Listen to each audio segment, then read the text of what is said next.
really about getting into the minds of some of the greatest that are out there in the engine building world. And Total Seal Piston Rings has been a leader in that, creating the Hidden Horsepower podcast. You can find it on Apple Podcasts, Spotify, SoundCloud, the TotalSeal.com website, or wherever you get podcasts. I am the host, but I'm just the luckiest guy on the planet to be able to do it because we have such great guests, rock stars in the industry, like this guy, 9-time engine master, Mr. Jon Kaase, and of course Lake Speed Jr. is back. And we're going to do a little Hidden Horsepower live right now as part of the Engine Performance Expo. And John, I'm sure you're super excited about that. Yeah, we're ready. Yeah, Lake, and we have peppered this guy with questions. We already have one episode up there already, but it wasn't quite in person. And so what I would like to start it off with is an origin story, a foundational story. Like, we all know your career since then, but take me back to the back seat of a 1964 tri-power GTO, where you went from you've heard that story, normal kid to race Jon kid. Kaase. Race kid, right? It happened in a Pontiac. Yeah, I want to hear this. My older sister, she had a boyfriend. He came over with this Pontiac GTO 64 tri-power. It had a deep gear in it and stuff. And I had never ridden in a car this fast. I mean, my parents weren't racers. Right. Let's face Your it. dad's a dentist, right? Dad's a dentist. Okay, so, Parents typically try to not endanger their kids. Yeah, and I didn't know a car was any faster than what we drove. So anyway, we go down the street. He bangs through the gears in that thing, and it ruined my life. It really didn't, but it changed my life. It was like that was it. I mean, I was hooked from then on. And it was more than just going fast. It was like just the sound that it made with the 4-speed, and those whiny gears. The old Muncies made all kinds of racket because there's all kinds of garbage in them and whirling around. It sounded like a turbine. But I'll remember that to the day I die, running in that guy's acceleration, just putting you back in the seat. And it had deep gears, so we ran through all the gears, on the city streets. Yes. And, it probably got and your sister was part of this? Or? Oh yeah, there was 4 of us in the car. No seatbelts. But, Cleveland, Ohio, right? Well, God looks after fools, right? Yeah. But anyway, that kind of started it off. And I was just kind of getting to the point of thinking about cars. I was only about 13, and my dad helped me get a Nash Metropolitan when I was 13. And we lived in the city, so we weren't out in the country, so I couldn't drive it on the street, but I drove it up and down the driveway thousands of times, and did burnouts with it and everything. It had a stick shift, but I learned cars, and we disassembled it. I took the rods and pistons out, put it back together, all that stuff. Wow. So I was always kind of interested in it. And I worked on lawnmowers, and I had my lawnmower repair money from where I worked on lawnmowers and stuff, and by the time I was 16, I had a 66 Comet. This was 1968, so it was only a couple-year-old car. It's Comet Cyclone, and I bought it stripped out, and I got an engine and put in and stuff. So by the time I got my driver's license, my car was ready, and at the same time, I met a couple of guys that, there's a couple of life-changing experiences, and for me, it was like I met this guy, Ron Baker, and Bill Rolfe. And Bill Rolfe was an engine builder close to me, and he was only in his late 20s, but he started a shop. But anyway, he helped me through these engines and stuff, and I ended up going to work for him part-time. And I really learned a good bit of my engine business from, skills from him. Now, was that in Ohio, right? Yeah, it's up around Cleveland. Okay. Yeah. So it's right around the corner from my house. I could almost walk there. All right. So it's just lucky, So I met him and I worked for him for a while, but I learned a lot of stuff from that guy. Well, and then so I raced that car for about 6 years. I had a Mustang too, but it was 11-second car in 1969. It was fast. It was 427 finally, and then I met up with a guy, Larry Ford, and we built a Pro Stock Pinto in 1975 when Pro Stock was at its beginning. Yeah. And we did good with it. I built the engines, he built the car, he drove it, and we qualified at Gator Nationals and Indy and some of that stuff, and we finally wrecked the car. So we weren't sure how we were going to rebuild it, but it was end of 1976. I met Dino Don in that time because we raced with him. Right, yeah, that's how you met Dino Don. And he was just the best guy for meeting and talking to. It didn't matter who you were. He had no system. Anybody he would talk to and be nice to.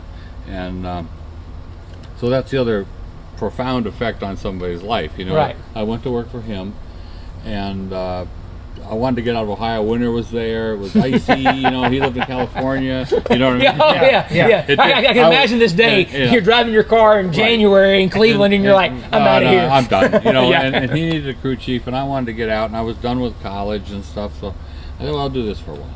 So I went to work for him, and you know, of course, working for him, I met everybody. You know, you know, California at that time? Oh yeah, Mickey gosh, Thompson and all those people. Yeah.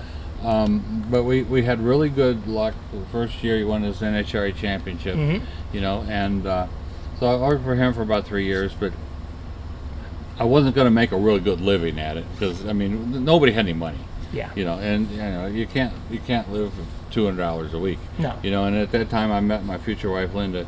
We had got married and stuff, and you know we just need to do something else, not live on the road out of a suitcase. So yeah. I started my own business into '79, and then almost immediately we started working on big engines for Ricky Smith. He had a car that Roush had built. It was Oak Ridge Boys sponsored car. Yes. Big inch motor. And we're here in Tennessee today, Oak Ridge Boys. Big 420, Boss 429, and we did good with it. And we did really good with it. And then we started building more, and really. Fast forward to now, things just kind of progressed. So your shop was in California, though? No, Georgia. Georgia. So when you opened your own shop, you moved? No. With Nicholson, he had a place. He had a place in California, a place in Atlanta. Didn't know that. And we spent most of our time in Atlanta because most of the match races was back east. Okay. So it wasn't. I didn't even have to move when I started my own shop. I was already in an apartment in Atlanta. So. But you know, I rented spaces and stuff. About 20 years ago, we built a building, and that's where I'm at right now. Okay. So it's kind of grown. It's grown a lot. You know, we still do big engines. For about 25 years, we did nothing but big engines. Yeah. You know, big Ford drag race motors. Oh yeah. And then that's what I first heard of you was Mountain Motor Pro Stock. That was you were the king of that. Then we started branching out, and we started making some cylinder heads. You know, on our own and getting things done and so now we've got several avenues that we work in. You know, we do the marine stuff. Yeah, we do some marines. You know, some of them are called Super Cats, where they're it's a race boat, big boat, but they're big Chevys, and we work on those. And then we've got the unlimited stuff, which it was the Geico team, and it's still a team. It's just going to be changing their name. But we won a championship with them. You know, and these are 180 mile an hour boats. Yeah, they're big. Yeah, they like multiple engines too, right? Yeah, twin turbo 2 engines. They call them a Mercury QC4. Oof. So today we work on those QC4s. We're one of the few people that really work on them because they're not only they're a little difficult, but Mercury really doesn't like anybody else working on them. And they won't. Are those a twin overhead cam? Yeah. Okay, yeah. It's like a huge Coyote motor with twin turbos. Why not? It's a masterpiece. It really is. So we work on those and on those big offshore boats, and some of them are poker runs. Okay. Yeah. So we do those. You know, we build cylinder heads and fill cylinder heads from scratch. Or Boss 429 stuff, like original Boss 429s. Right. And we build manifolds for those, and valve covers and stuff like that. And then we've got a wedge head that we build. It's 460 style looking. It looks like a passenger car, but they'll make 1,200 horse if you do it right. Yeah. Now, I also know you got into this Southeast Gasters thing, right? You were testing yesterday, right? Yeah, we were testing at Shadyside yesterday, one of those old cars with the straight axles and stuff, and it's everything like 1966. You know, you can't be. You're driving? No. Oh.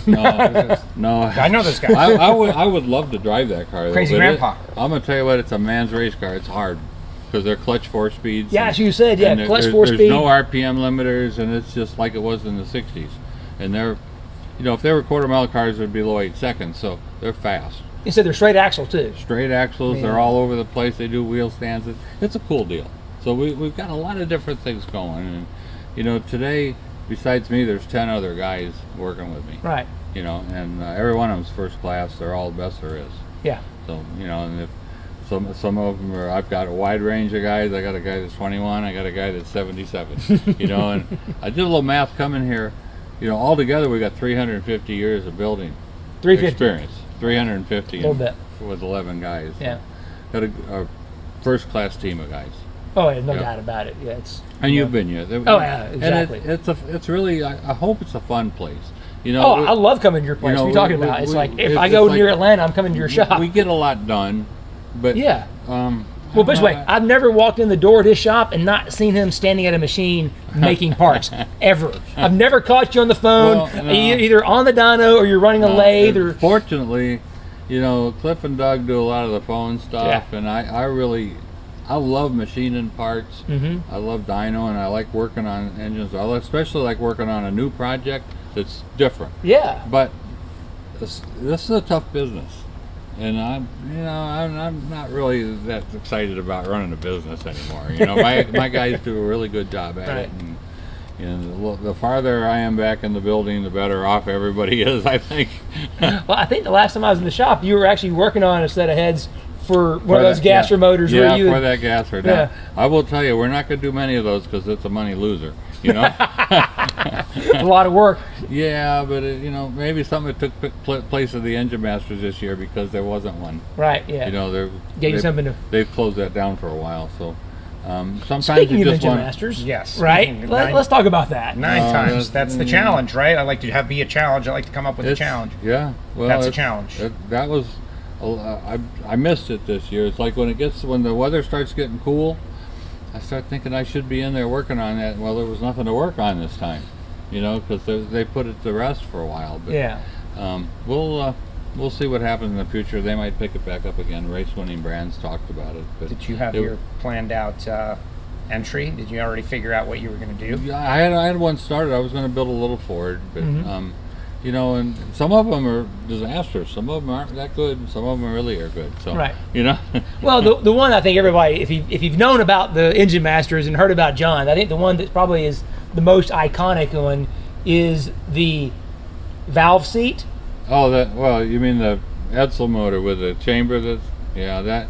Explain for those who haven't watched or don't know. Please explain. You'd kind of have to look and find it on YouTube or something. Yeah, you should totally look at that. It was a 58 Edsel engine that the chamber was just extended down into the bore about 1 inch. You know, and it was done with a big, huge piece of brass.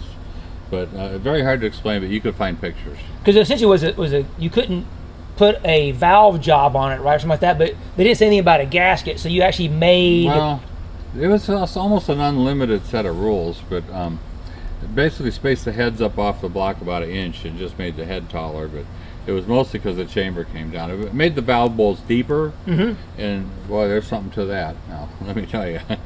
Right. I mean, it was good. But it was basically you had to take a whole billet piece of copper, or in this case, it wasn't really copper. It was more like a bronze the chambers material, were right? round pieces about like this, about 1 inch thick. It just stuck in there, and then there was an aluminum piece that went around them to space them up. But it was a one-in-a-lifetime project, but it worked good. Oh yeah. Go to YouTube, find it. What year was that Engine Masters? 17. 17. Yeah, just go check it out later on, because you will not be sorry for investing that time in your life. And you had the courage to go into that competition with a Pontiac engine at one point. I built a couple times. I built Pontiacs, and because they tie to the GTO, right? That's exactly what I was thinking, and I wanted to do something different than the Ford, and the Pontiac it qualified #1, but the one time I burned it up. Well, you know, they pump gas, and I think I had a piece of gasket went in a jet or something. Anyway, it wasn't my year, and you know. Yeah, it happens. One of my really good friends won, and I was glad for him. So, I mean, that's the way it is. He's not going to win them all. No. Well, you and Bischoff were back and forth. Y'all were fierce competitors in that. Tony is as good as it gets. Yeah. I mean, he's really tough, and I really enjoyed I'm sure going you against did. him. I'm sure you did, yeah. I think twice. One time he beat me by 1 horsepower. Another time I beat him by 5 horsepower or something. You know. Amazing. So he was, you know, he hasn't done it as much, lately, but he's super competitive.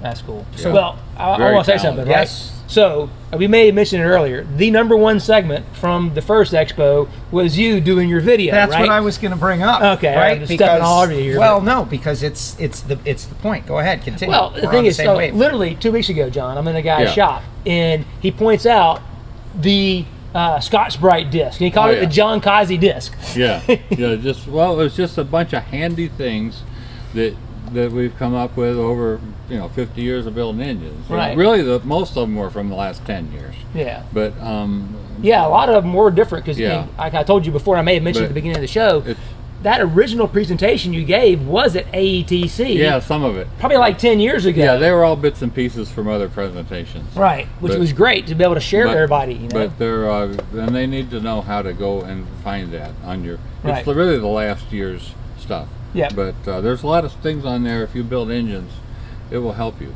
The split nut tool was fantastic. It's very cheap to do things. Oh yeah, none of those things were expensive. Mm-hmm. None of them. But I couldn't do it again because I don't have any more. That was it. Well, there might be a few, but that was you got most of them.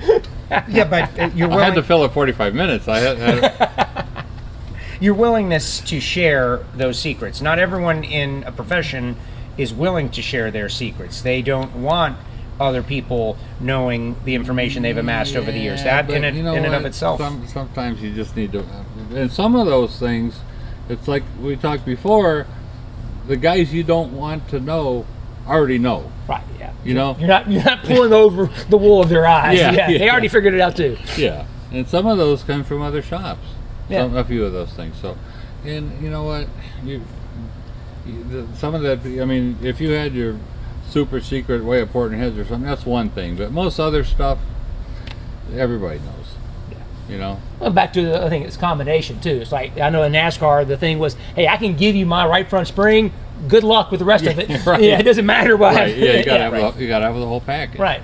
Yeah. Yeah. So I've always heard, well, you can share, help somebody in the right direction. I can give you a part of this. Right. But you still got to figure out the rest of yourself.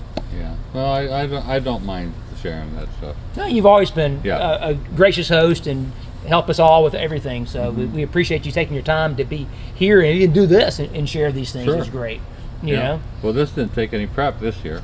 You just show up. It's easier. Just show up. Yeah. Let's talk about some of the mountain motor stuff because they're kind of being pulled into the NHRA now, and I'm learning a lot more than I had ever been exposed to Mountain Motor Pro Stock, and man, they're amazing machines. But to be on the forefront of that and kind of go into it when it was new and a frontier almost, if you will, and now that I speak with those guys, they just love it. They love the having more power than they can use and the grunt carrying that front tire 300 feet.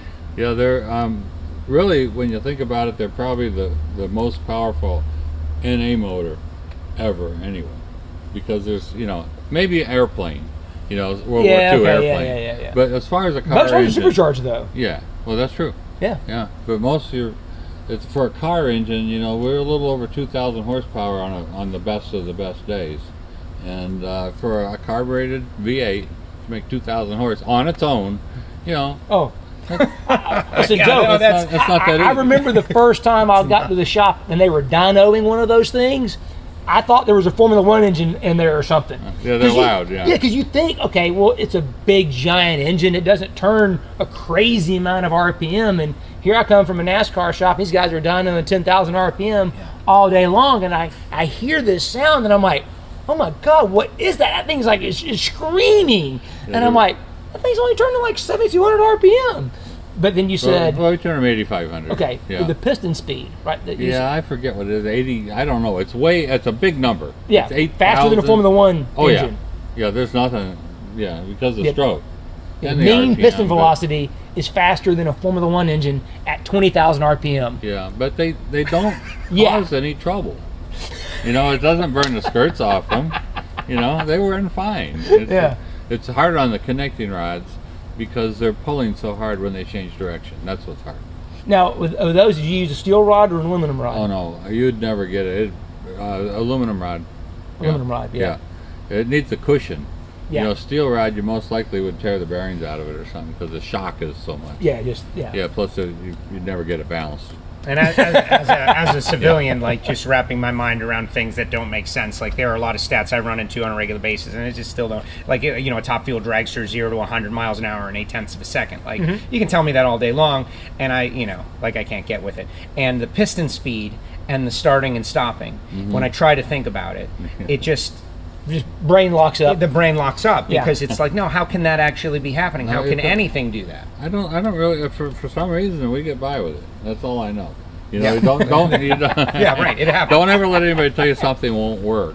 Right. Until you know for sure yourself it doesn't work. Right. Because I had somebody tell me years ago we couldn't build these big engines because the rod bearing wasn't big enough for it.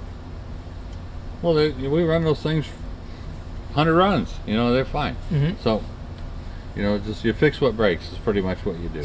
That's a good way to look at it, right? Yeah. Yeah, you fix what breaks. I mean, we know in the big engines, the connecting rods, we have to service them maybe every 30 runs, and then, you know, the lifters, you have to rebuild those, and valves every once in a while, pistons will go. They actually last pretty well.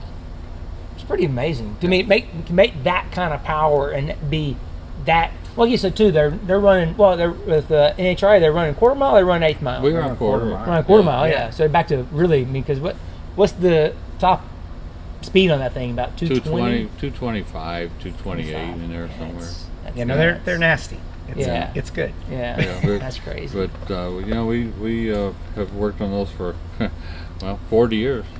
Yeah, on big engines. I started 1980, so yeah, this is our 41st year building big engines. And what's the biggest displacement you built on those? We don't, well, because the Ford, we never built a wide bore center block with real big bores. So, Okay. you know, we maybe did a 900-inch one time, Okay. pulling truck or something, but we've never, because nobody really wants to build pro mods out of them, so we didn't ever go that route. Okay. You could, but we don't want to, you know, nobody wants to spend the money.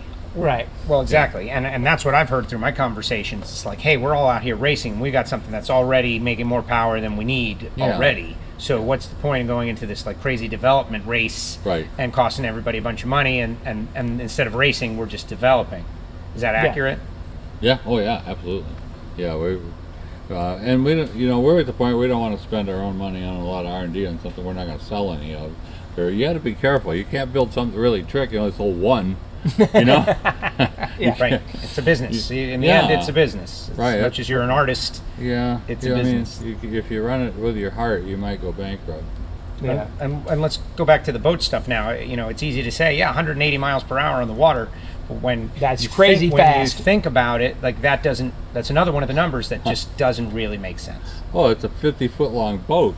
You know, it weighs 14,000 pounds. You know, doesn't have brakes. All I can think of this. I mean, my dad's a water skier from day go. Now, I learned how to water ski when I was about 6.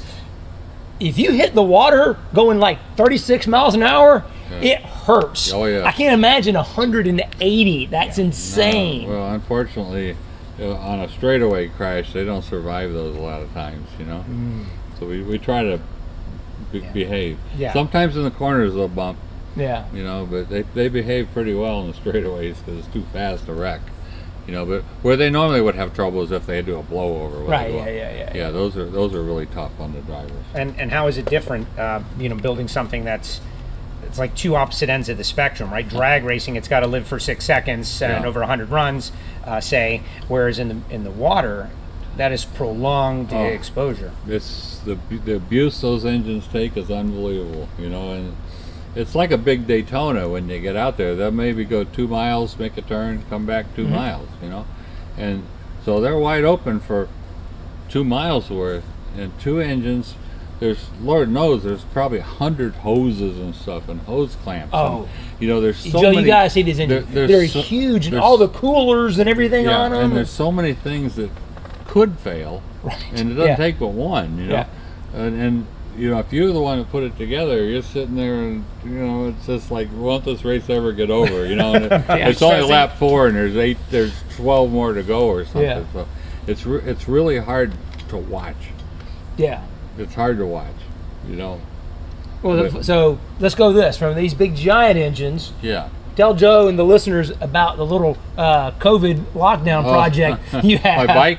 Yeah. Yeah, unfortunately, we don't have any pictures here. But it's on our Instagram. If you go to Total Seal's Instagram page, there's one it's on there. Oh, yeah. Okay. I took pictures when I was at the shop. Did I you? put them Okay. on there, yeah. It's a little V-twin that I built out of an airplane. It was a model airplane engine that it was an opposed engine, so I built a crankcase and I wanted it to look like a little miniature Harley. Right, yeah. So stop. He built his own crankcase. But the motor's only about this big. Yeah. But you know what? It goes about probably 40 miles an hour on the bike. So it's your pit bike now. Yeah, if I ever get to go to the races again, if we get over all these sicknesses. But yeah, it's a neat little project. It's got an 8-speed transmission on it that came out of a Shimano rear axle hub, you know, Okay, it's like a Lenko. Okay. He shipped it wide open and it shifts. No clutch, nothing. It's just like Really? oh yeah, yeah. It's awesome. That's cool. Yeah. So I think we come down to, we need to go down to Atlanta, and we Right. just need to go drive that thing up there in the parking Oh, lot yeah, that's down the fine. street. Yeah, it kept us busy. And there's Yeah. racing in town this week, and since you're already here, Yeah, well, I think I'm not sure about that. I might have to go back to work. technically this is work. Yeah, but this is fun. Yeah. So with the racetrack being up the street, do you have any good Bristol stories? Because No, we got in my pro stock pinto we had in '76. We got runner up at that race. really, Yeah, fall race in IHRA. Yeah, it was the best we ever did. Yep. And the next weekend is when we crashed the car. Yeah. But then if we wouldn't have crashed, there's all these life-changing events. Right. If we didn't crash the car, I don't know. Maybe we still would have raced. If I still would have raced, I wouldn't have been working for Dino Don. Right. So everything in your life might not be sitting here. no, exactly. So you don't know. No, you don't. You never know. Yep. So growing up in Cleveland area, did you know Ron Hutter? You mentioned him earlier. Oh, yeah, We were sure. chatting. Yeah, Hutter. Yeah, he's one of the absolute best. Yeah, he is, isn't he? He's one Just of the another best. quiet guy. He's kind of underrated because a lot of people don't really understand and know him because he's a little bit low profile. Mhm. But he is the absolute genius.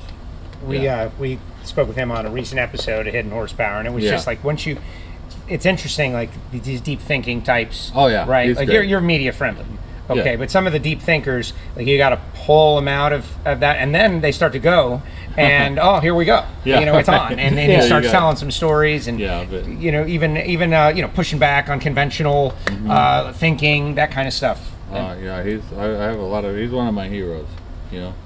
Aside from a couple people here. Yeah, I heard. I heard. There Oh was yeah, like a- earlier I'll walk out there in the waiting room, and there's Jon Kaase and WJ sitting at the table. I'm like, man, that is too brilliant right there. Yeah, and not to pry, but like, what's that conversation about? Is it about engines or something else? Well, I kind of, since WJ's got the whole day, Yeah. he's waiting to do his thing later. I said, come on over here and have a seat. Yeah. Let me ask you some stuff. Yeah, it was Trade some more- notes. It was, and it's not easy to get, So you were prying for WJ knowledge. You're trying to but get some. We are info. good friends, though. Yes. And we really respect You each don't. other. Well, you drive by And his shop on your way to I work. can drive by his shop on Sunday morning at 7:30. If if I happen to be going to work, his car will be in the lot. He's Yeah. working. Yeah. Yeah. I hear Warren gets to work at 4 a.m. Nah, he said about 8. All right. He's- Don't ruin the But- legend. Don't but, let the but- facts get in the way of a great but, story. we can have some pretty good conversations, but it's still at this point, I've never really seen any of his cylinder heads or anything. He's still got. Oh yeah, No, yeah, no. he's not No, gonna. I happen. wouldn't even ask. Yeah, not No. gonna. Well, happen. I'll ask for you Yeah. later on today. It's like Kaase wants to see the cylinder heads, Warren. Let it happen. Nah, we're it's- not going there. All right. All No. right. All right, so talking about media friendly and some other good YouTube videos. Tell us, where did the origin come from of the finger and the manifold? Right. Oh. If you've not seen it, it's on Yeah, YouTube, it's on right? YouTube. And don't try it at home. Yeah, definitely don't try it. at home. AETC Kaase video or something like that. Yeah, But yeah. Somebody put it up there. I didn't put it up, but I had to do a presentation for the AETC, Mhm. and I kind of wanted to see how this would work anyway. I always wanted to do this, but we had a motor on the dyno. We built a big steel shield, so if it blew up, it wouldn't hurt us. So you Too could bad. stand next to the So you engine could stand- while you're making the dyno pulls. Yeah, so we could stand next to the engine while you're making the dyno pull. We had some plexiglass up and had a little place for your arm to come out, and then I had a little protrusion in the intake manifold. We had a glass port on the manifold, and we had like a little nipple that stuck out and it had kind of a radius end on it, and you could put your finger in there. Right. And I wanted to see what the pulses felt like, Right. and it's a lot different than you might think. It really was a surprise, and I had, Like it not pushing down anywhere near as much as you think. well, it's not a smooth flow at any time. It's not what you think it is. It'll change everything the way you think about what something runs, but there's more of a pulse going backwards. If you just close your eyes and put your finger in there, you couldn't tell which way the air was going. But you'll see it on that video. Yeah. Stop and think about that for a second. And Well, it it- makes sense though. When the valve closes, everything bunches up against well, the valve. I had right? 3 or 4 of my guys did it, Mm-hmm. and most of the time, the first time you did it, you'd give up and tap out and pull your finger out because it keeps getting worse and worse, and you think I'm only halfway through the dyno pull, and if it gets twice as bad from here, I'm gonna break my finger. Right. It's that strong. It's just that violent. Oh, you can't hold it still. It's going up and down. And if you put it in sideways, it'd probably dislocate your. I tried it sideways once. I had to pull it out. Tapped out. Yeah, we put a glove on, a rubber glove, Yeah. and it stripped the rubber off, and it went up in there. Really? Yeah. But How cold is it? it's probably a good 30 degrees colder than the air. Yeah. And it's not when it's idling, it's pretty good. And the minute you go wide open, whoa, is it cold in there. Yeah. You know? And so we realized that, you really don't have that in a fuel injection motor. No. Yeah. Oh, you were talking about last night with the gaster thing. Yeah. Yeah, and even, electronic fuel injection, it does not have that cooling. And that's one of the reasons why a lot of times carbureted engines are a little better than fuel injected, because the air is, on a hot day, especially the air, because you got your vaporization and stuff going on, a little refrigeration cycle happens, and it gets cold. But look how much you learned just from that experiment. Oh my God! And the other thing was, if you just put your finger in there a little bit, or you bend it down so it's against one of the walls, you don't feel anything. So all that time you spend on all this finish and smooth, and there's nothing happening there. It's all in the center. It's all in the middle. Yeah. That's crazy. So we, and there's times when you put a manifold on, it doesn't fit quite right, and you see the floor sticking up or something. Most of the time when you fix it, it doesn't make much difference. It's not like it hurt at 20 or 30 horse, and Right. it probably doesn't make much difference because there's not as much going on there as you think. Yeah. Out on the outside corners and on those edges. If it's like a short turn or somewhere where the air is maybe doing a real good bend, probably a little, but down the middle of a port, it's just everything's going right down the center. Now you mentioned when the ATC thing that you put some oil in the headers, right? Mm-hmm. And what happened? Yeah, well, we had a clear port on this engine, Right. And where the O2 sensors were about a foot down in the header pipe, we just put a little cap on there and drove a little hole in it, and we squirted oil in with a oil can. Yeah. And while it was running, it was just sitting there idling, and it took about 5 seconds to see the oil coming up in the manifold. It goes every cycle. It'd go a little farther. Pretty soon, it's all in the plenum. Yeah, think about that for a second. Yeah. Oil that's in the header, a foot from the exhaust valve, in about 5 seconds is in the plenum. Okay, so what's the punchline to that? I don't know, other than it just blows your mind. You know what it is. It's a rusty header. Yeah, exactly.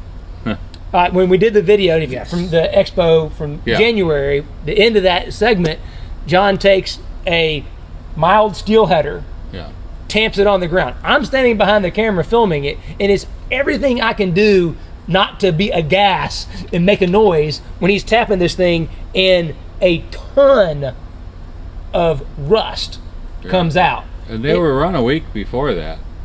It's just, you got all those acids and everything in there, and if they're not stainless, that's what you get. Yeah. And a lot of our headers are not stainless, so we have to tap them out and blow them out real good before we run them each time. Because the moment you crank it up, in 5 seconds, that stuff's in the plenum. Yeah. Coatings prevent that, hopefully. No, not on the inside. Now there might be some way you could do it, but I've never been able to find it. When we get the jet hot type of stuff, the really good coatings, ceramic coatings, that's only on the outside of the tube. And that stuff's sort of sprayed on. They can get in there about an inch, but they can't get in the middle. If it was dipped in a tank or something. You think Joe may have some mild steel headers? I can see the look on his face. 2/3 of the questions that I have are directly related to me. Okay, that's bad. Well, one of the things that, and a lot of people don't know, but one of the things, if you got a race car, and you race it every weekend, it's got mild steel headers on it, it's going to do that, right? But when you crank it up, if you got throttle about half open when you hit the ignition, just let it rev up to 4,000 real quick. It's not going to hurt it. Yeah. Don't let it chug to life and just barely get going. Because that's when all that crap goes back up in the, and it'll be on the carburetor throttle plate. Yeah, you were mentioning that to me yesterday or this morning about that. You had a customer that had that happen. Yeah, it'll be, it'll get up in there so far, it'll be all over the bottom of the carburetor, rust.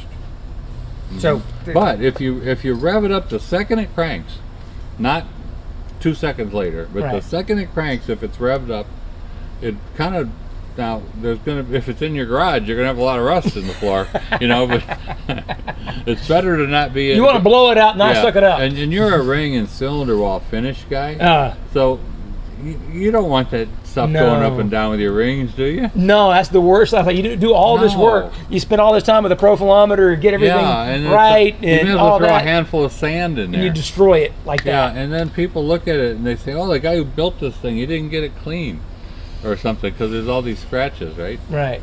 I mean, talk about eating it up. so yes. cold start, rev it up, as opposed to Sure. slowly. Like I think that the conventional logic out there from the layman might say, yeah, people like it to chug to life because the oil's cold. Don't worry about that. Just rev it up.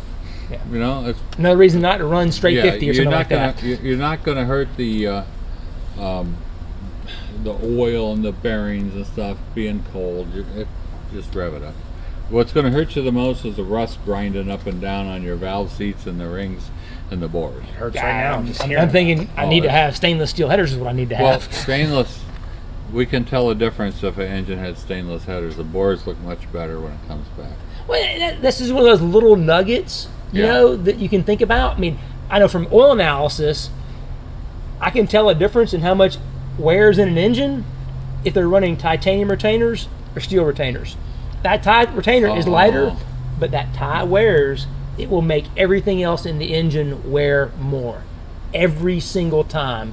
Tie retainers, I mean, I get it from a valve train perspective, dynamics, but tie retainers increase engine wear across the board. I didn't even think of that. I know that it wears them down. Oh, it does. You know, but you know, it's not going to stick to magnets or anything, so I guess it just goes in the oil and stays there. But Right, and the filters can't capture everything. That's the thing. I mean, a filter has what they call a beta ratio. So, say for every 1,000 particles that head to that filter, some percentage you're going to get through. And if it's a 99.9, it's for 1,000 particles, one gets through. okay, But it still gets through. Yeah. And that's for a given size. Depending on how small it is, it can be something. So those are all those little things I think beyond that first piece of information. It's like, okay, why is my engine smoking and all this, right? Well, okay, let's look at your headers. I mean, it's not your first thought. right. Very, very interesting. So let's move forward in that. We've talked a lot about the past, but let's talk about the future in that. You know, what do you want to work on? What is a combination that you think is, you know, cutting edge, that is the future of making big power, that kind of stuff, things that you're interested in doing in the future? You know, sometimes we just kind of roll with what presents itself to us, you know, like it can be road course cars, or, you know, we do some Nissan GTR engines for a company in Atlanta that we just do exclusively for them. And, you know, we've learned a little bit from working on Those it. are twin turbo engines. Power. Yeah. They're 2,000 horse. Yeah. You know? 2,000 in a 6-cylinder. You know, but pretty much we kind of like to look at stuff and maybe see what we can do to make it better. You know, what's failing, what can we the fix? crankshafts, right? You were showing me that. I mean, there's some we're things breaking there. cranks in those, and in fact, we talked to Randy Neal here, right? You know, because he has a pretty good view of those things, and he helped us a little bit. But any of those projects, we're going to be doing some more unlimited boat stuff. I think with the Mercuries, and you know, anything that's different. Right. Really, anything that's different. Power wise, you know, a lot of the stuff we work on, the big engines, you know, we're not stuck, but we're at the point where the gains are getting really small. Yeah. You know, but NHRA is absolutely the same way. You know, their gains are really small. Yeah. Because once you get those things to 3 horsepower per inch or something, you know, there's not a lot left. Right. No. Not without a rule change or something that's changed. Right. You know. And well, they just, you know, not that long ago switched to the fuel injection from the carburetors. Well, that was a step back in power. Stepped them back, and they still haven't. They're you know, in the right conditions. They're approaching what the record was, but they're not there yet. But they got their air intake down on the ground, and that thing's in 130-degree air. Oh yeah. You know, off the asphalt. Right. Yeah, On a hot day. The speed And then really got. Yeah. Oh yeah. So I don't have an answer for that. But they're getting there though. That's the thing. That's Yeah. amazing. They're almost back. Well, and you're having to claw back too, right? I mean, Yeah. that's a big part of it. Is you're really having to kind of claw back, and those gains are small, so you have to work really hard and put a lot of little things together Yep. to try to get there, which makes it tough. I know someone who will know about this. Yeah. We'll have him on a little bit later on today. Okay, yeah, I think you're probably right. Yeah. And WJ, he's still working on those engines. Yes. More for fun. Right. You know, I don't think I'd love to see him drive again. I would, but I think he could. But I know he could. yeah, I know. He's got a whole thing. Yeah. He'll tell us. Oh, He's- listen, he's ready to go. My What do you mean? dad's 73. 2 weeks ago, he goes up to Indiana to go run a go-kart race. He goes there and waxes them, just kills them. Right? What he's been doing though, he spent all summer long. We got the dyno running at the shop. Yeah. So we got the dyno going now. Been working on headers, a couple other things. I mean, the trick header we thought was really good that made this big peak power number. It was just that big peak power number. Yeah. We got another header that's maybe about 1 horsepower off, but it's 4 up everywhere else. Oh yeah, it's. Yeah. I You can't- you really have to be careful about that because and it doesn't matter what size the motor is, but when you're working on an engine and if you trade power around, a lot of times you can trade it. Yeah. Trade it down the middle and add it up at the very top. It'll almost always run worse. Yeah. If you get that big number, everybody's happy. Right. Car's slower. You got to Right. get there. You got Yeah. to get to that peak number, and you lose time. Well, it doesn't spend that much time up there either. It's only Yeah. at the top of the gear. It's not going anywhere then. Yeah. It goes somewhere when it's at the bottom of the gear. You know? It's so interesting. Well, I think it was Larry McReynolds, NASCAR crew Yeah. chief, famous guy, was like, "I'll take a mile an hour at the center of a corner than a mile an hour in the straightaway." Yeah. So mile an hour is mile an hour, but the Right. reality is that 1 mile an hour at the center of the corner is a greater percentage Yeah. of the speed. Yes. Well, Plus, I'm building from that 1 mile an hour the whole straightaway versus Yeah. that one last little flash. I'll tell you one thing. This is going back 1984. Leonard Wood, Yeah. one of my heroes, absolute heroes, nicest man. You know him, Oh yeah, nicest man I've ever really talked to. Just about. He told me that on one of those cars, when you run it, let's just say at the time we'd maybe go 8,000 to, so let's say it's Charlotte. yeah, They 8,000. The bottom end of it might be 6, something like that. He said so. The engine runs 6,000 to 8,000 all the way around the track. right. And he told me absolutely for sure, and I've lived this every day since then. He said, if you kill the power at 5,500, where it never sees it, to add it up on top, it'll always run worse. Really, Yes, at 55, even though you're not even there. you're never there. He said, if you whatever you did to hurt the power 500 RPM below the point that it gets to, it'll always run worse. All right, I think that's going to Is be that the good? quote. That makes That's good. Well, yeah, to me, yeah. it I think makes that's sense. it, right? To me, Yeah. it makes sense, right? Like you push Well- a rock up a hill, but you can't get it to the top. Well, the thing is, it was weird because you think, okay, well, I think about like our clutch carts and stuff.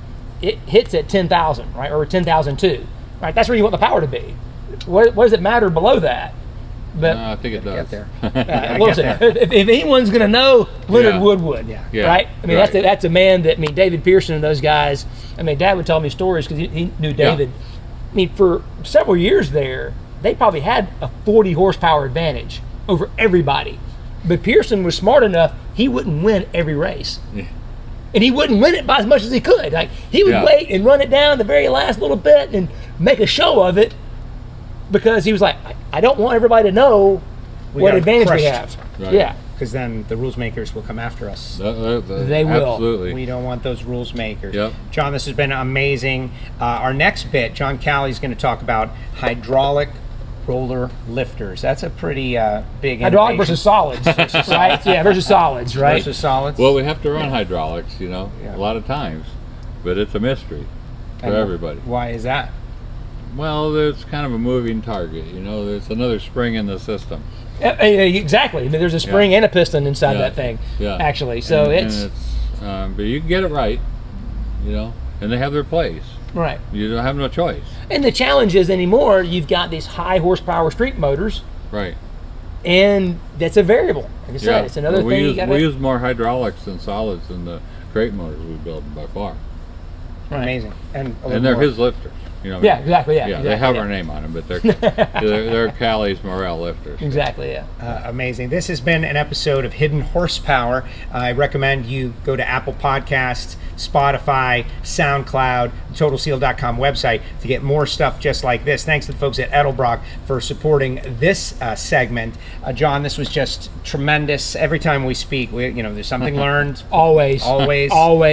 And I'm gonna run out one day. You know? no, I don't think so. We'll keep on digging until we find that point. Okay. But thank you very much. You bet. Really appreciate you, and thank you for coming in. And Lake, this was illuminating. Oh, it's fantastic. More to come.